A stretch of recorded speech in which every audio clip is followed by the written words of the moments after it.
U pravoslavnoj crkvi zvona se ubrajaju u neodvojive sveštene predmete hrama sa posebnim liturgijskim značenjem. Do 5. veka se nisu koristila zato što je tek 313. godine car Konstantin milanskim ediktom doneo slobodu hrišćanstva. I u tom vremenu od Gospoda Hrista pa do dalje koristilo su se klepala i još neki razni drugi metalni neki delovi koji su zvonili, tako se narod pozivao na molitvu i u crkvu.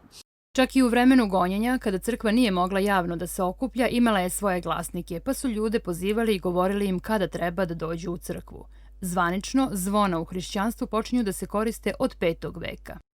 Razlog zašto se koriste jeste zato što zvoni imaju taj veliki, da mogu da se čuju dalje, na veću daljinu, a drugo, zvonici su ti glasnici Božji. Vidim, drvetom ne možete da, ako lupate, to ne može tako daleko da se čuje, dok zvona imaju taj efekat da se mnogo dalje čuju, zato su zvona u upotrebi u crkvi. A crkvena zvona zvone za različite prilike.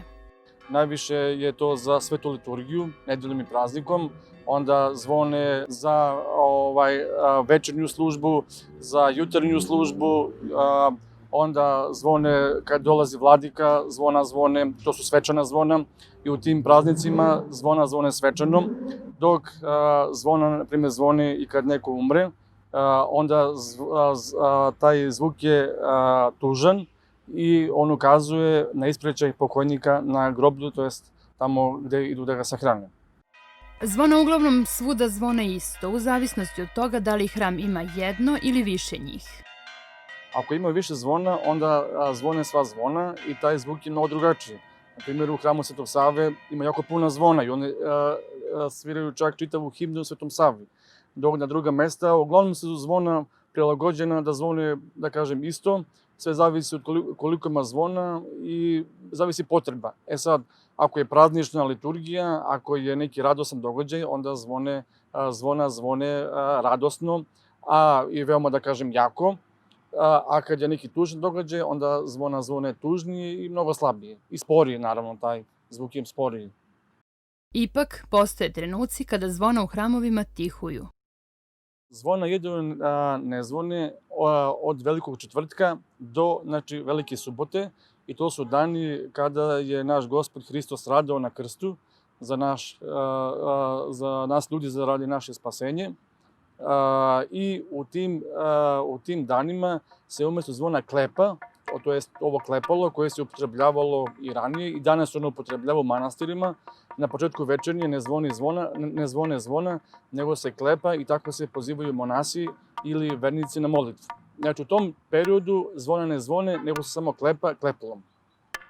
Zvuk crkvenih zvona simbolizuje poziv na molitvu i skrivenu duhovnu snagu.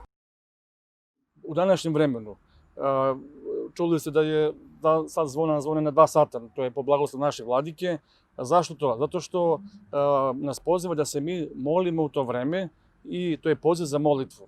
Da svako od nas na tih 2 sata pročita makar molitvu Oče naš i Bogorodice Djevo, to je dosta da se mi trudimo da nam i da virus nestane i da nas poziva da se mi molimo Bogu i da se mi na taj način sećamo Boga, sećamo se Božjih reči i da treba da pojačamo molitvu, odnosno poziv za molitvu.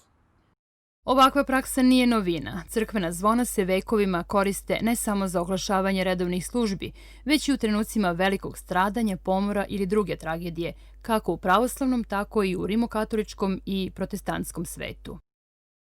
Bilo je jedna oblast u Rusiji koja zvonila su zvona, zvonilo u jednom manastiru, pa u drugom i trećem, i oni su došli do dokaza da zvona zapravo ta vibracija koja zvona čine i ona zapravo da tera viruse dalje od tog mesta gde zvona zvone.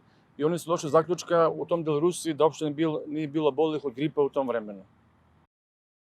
Zvonik hrama Svetog Save u južnom delu Mitrovice je prazan. Zvona se ovde, nažalost, više od deceniju i po ne oglašavaju. Pa u crkvi Sveti Sava zvona ne zvone od 2004. godine, kada je crkva zapaljena i kada je izgorela. i tada su i zvonata skinuti sa zvonika i stavljeni su ovde kod kapije, skinuli su ih Albanci i čekali su da ih prebace na neko mesto, verovatno da to prodaju ili šta već.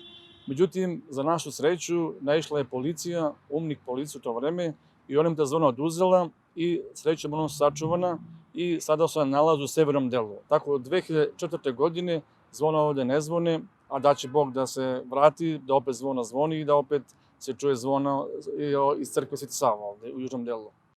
Crkva je potpuna kada ima sve za bogosluženje, zvona i mnoge druge liturgijske predmete. Mi se nadamo da će ta zvona da se vrate, a umeđu vremenu mi se i molimo Bogu i tražimo način da se ne vrate. Ali opet i kad nema zvona, mi se opet, da kažem, mi služimo svetu liturgiju i molimo se Bogu, a nadamo se da će on opet biti tu.